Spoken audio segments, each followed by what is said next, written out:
It's just awfully good that someone with the temperament of Donald Trump is not in charge of the law in our country. Because you'd be in jail. Secretary Clinton.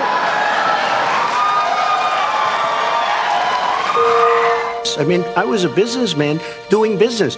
Donald J. Trump is now President of the United States.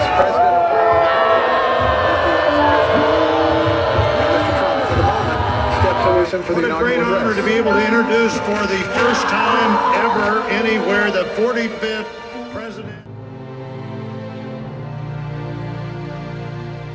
And we fight. We fight like hell. And if you don't fight like hell, you're not going to have a country anymore. If those hostages aren't back, I don't want to hurt your negotiation. If they're not back by the time I get into office, all hell will break out in the Middle East. And it will not be good for Hamas, and it will not be good, frankly, for anyone. All hell will break out. I don't have to say anymore, but that's what it is. And woke has to stop, because along with everything else, it's destroying our country. We're going to stop woke.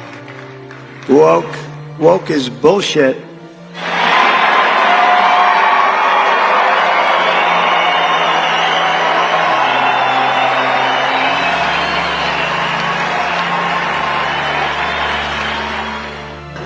Back on Greenland, your position is clear, but have you directed your staff to take specific actions to draw plans? And can you elaborate again? You didn't rule out military coercion in addition. Well, we need Greenland for national security purposes. I've been told that for a long time, long before I even ran. I mean, people have been talking about it for a long time.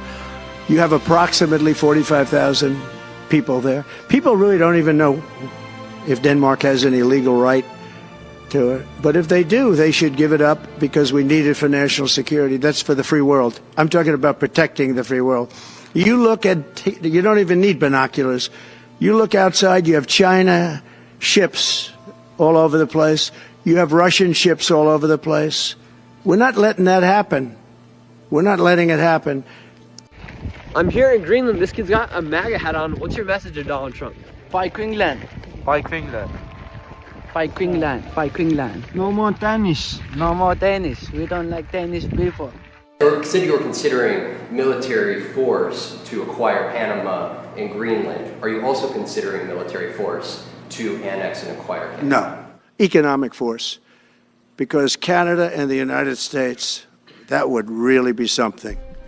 You get rid of that artificially drawn line, and you take a look at what that looks like. And it would also be much better for national security. Don't forget, we basically protect Canada. But here's the problem with Canada. So many friends up there. I love the Canadian people. They're great. But we're spending hundreds of billions a year to protect it. We're spending hundreds of billions a year to take care of Canada. We lose in trade deficits. We're losing massive. We don't need their cars. You know, they make 20% of our cars. We don't need that. I'd rather make them in Detroit. So I said to him, well, why are we doing it? He said, I don't really know. He was unable to answer the question, but I can answer it. We're doing it because of habit, and we're doing it because we like our neighbors, and we've been good neighbors, but we can't do it forever, and it's a tremendous amount of money. And why should we have a $200 billion deficit and add on to that many, many other things that we give them in terms of subsidy? And I said, that's okay to have if you're a state. But if you're another country, we don't want to have it. We're not going to have it with European Union either. European Union, we have a trade deficit of $350 billion.